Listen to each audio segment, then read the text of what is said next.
예레미야 애가. 예레미야 애가는 구약에서 독특한 책으로서 바벨론의 예루살렘 포위와 파괴, 뒤따른 포로 시기를 살아남은 익명의 저자가 모든 일을 돌아보며 쓴 5편의 시로 되어 있습니다. 열왕기하의 전체 줄거리를 되짚어 보십시오. 예루살렘의 함락과 포로됨은 그때까지 이스라엘이 겪은 역사 중 가장 참혹한 재난이었죠. 기억해 보세요. 하나님은 아브라함에게 그 땅을 약속하셨고 다윗이 승리하여 예루살렘을 이스라엘의 수도로 삼게 하셨으며 다윗의 가문에서 왕의 계보가 이어졌습니다. 예루살렘 성전에는 하나님의 임재가 있었고 바로 거기서 제사장들이 이스라엘의 제사를 드렸죠. 그러나 500년의 이러한 역사가 지난 후 주전 587년 여름 예루살렘은 바벨론에게 무너지는데 도시가 전멸되어 사라지고 맙니다. 예레미야 애가는 이러한 재난 이후 이스라엘 사람들이 겪은 고통과 혼란에 대해 쓴 추모시입니다. 애가 형식의 시는 성경에서 특이한 게 아닌데요. 시편에도 여러 편의 애가가 담겨 있죠. 성경에서 이러한 애가는 여러 가지 역할을 갖고 있습니다. 애가는 항변의 한 형태입니다. 하나님을 포함한 모든 이의 주의를 끌어 이 세상에서 일어나는 끔찍한 일들이 용인되어서는 안 된다고 항변하죠. 애가는 감정을 처리하는 방법입니다. 애가를 통해 하나님의 백성은 죄와 이기심이 야기한 파멸에 대해 분노와 실망을 쏟아놓기도 하죠. 그리고 애가는 혼란을 표출하는 공간입니다.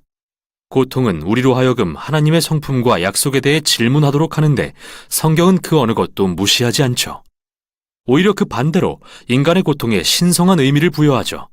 하나님께 비탄을 전하는 인간의 표현이 이제는 그의 백성을 향한 하나님의 말씀의 일부가 됩니다. 이 5편의 시는 매우 의도적으로 구성되었는데 이게 이 책의 메시지이기도 합니다. 1장에서 4장은 아크로스틱, 즉 알파벳 시라고 불리는데 각 시구가 22개의 철자로 이루어진 히브리어 알파벳 순서대로 시작됩니다. 이렇듯 질서정연한 순차적 구조는 애가가 다루는 고통의 무질서와 혼란스러운 비탄과 극명한 대조를 이룹니다. 마치 이스라엘의 고통을 하나에서 10까지 다루면서 말로 표현할 수 없는 부분까지 표현하려고 시도하는 것 같죠.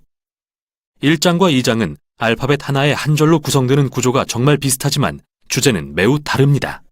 1장은 시온이라고 불리는 여인의 비탄과 수치에 집중하는데요. 시인은 예루살렘을 과부로 의인화하면서 그녀를 시온의 딸이라고도 부릅니다. 그녀가 홀로 앉아 사랑하는 사람들을 잃고 비탄에 빠져 있지만 아무도 위로하러 오지 않죠. 아주 강력한 은유입니다. 그리고 여인은 입을 열어 주님께 자신의 괴로움에 주목해 주시라고 간청합니다.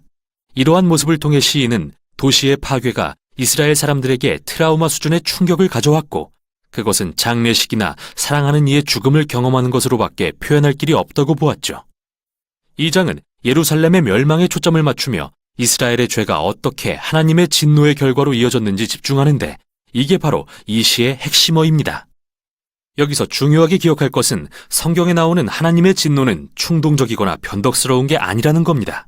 성경을 쓴 시인과 선지자들은 하나님의 공의에 대해 말하기 위해 이 단어를 사용합니다. 이스라엘은 하나님과 언약 관계를 맺었지만 수세기 동안 이방 신들을 숭배하고 불의를 저지르며 가난한 자들을 억압함으로써 언약을 어겼죠. 물론 하나님은 노하기를 더디하십니다. 그러나 인간의 악에 대해 노하시면 반드시 징벌로 그의 공의를 행하시는 분입니다. 예루살렘의 경우 바벨론이 그들을 정복하도록 허락하신 것이 그 예죠. 이렇게 이 시는 하나님의 진노가 정당하다는 것을 인정하고 있습니다. 그러나 이것이 시인으로 하여금 애통해하며 하나님께 다시 한번 긍휼을 구하는 것을 막지는 못합니다. 3장은 앞부분과 달리 알파벳 하나당 3절로 구성됩니다. 그래서 이 책에서 가장 긴 시이죠.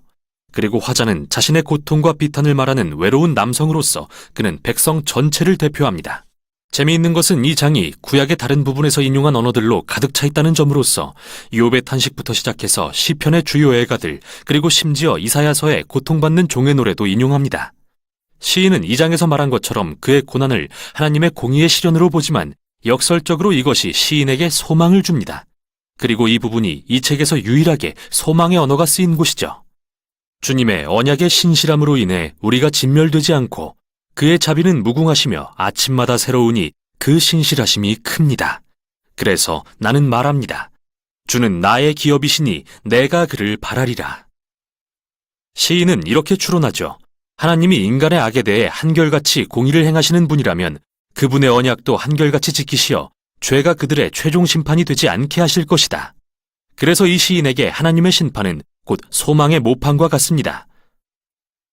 4장은 1, 2장의 구조로 다시 돌아가서 2년간의 예루살렘 포위에 대해 생생하고 충격적으로 묘사합니다. 그리고 과거의 예루살렘이 이제는 얼마나 끔찍한 포위 상태로 전락했는지 대조합니다. 거리에서 웃고 놀던 아이들은 이제 먹을 것을 찾아 구걸하고, 호화스러운 식사를 즐겼던 부자들은 이제 땅바닥에서 뭐든 찾는 대로 주워 먹고, 한때 화려함을 누리던 왕궁 지도자들은 이제 굶주리고 지저분해져서 알아볼 수도 없게 되었으며, 다윗 가문에 기름 부음 받은 왕은 사로잡혀 포로로 끌려갔습니다.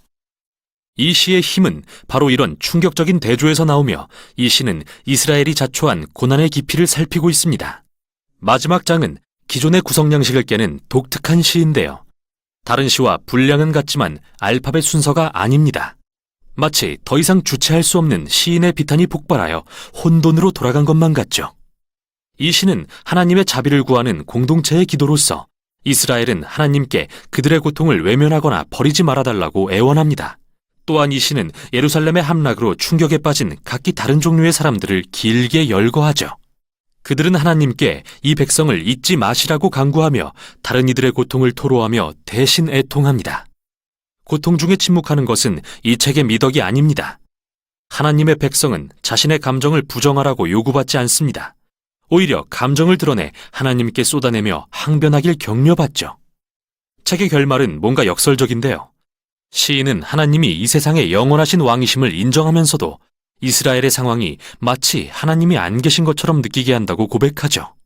책의 마지막 문구는 이러한 긴장을 전혀 풀지 않은 채 남겨둡니다. 주께서 우리를 아주 버리셨습니까? 이렇게 물으며 책은 끝나죠. 시인은 멋지고 깔끔한 결론을 제시하지 않습니다. 마치 우리가 겪는 상처와 고통의 경험처럼 말이죠. 성경의 이야기가 여기서 끝나진 않습니다. 대신 이 귀중한 책은 애통과 비탄의 기도가 깨어진 세상에 사는 하나님의 백성의 믿음의 여정에서 얼마나 중요한 부분인지를 보여줍니다. 이것이 바로 예레미야 애가가 전하는 내용입니다.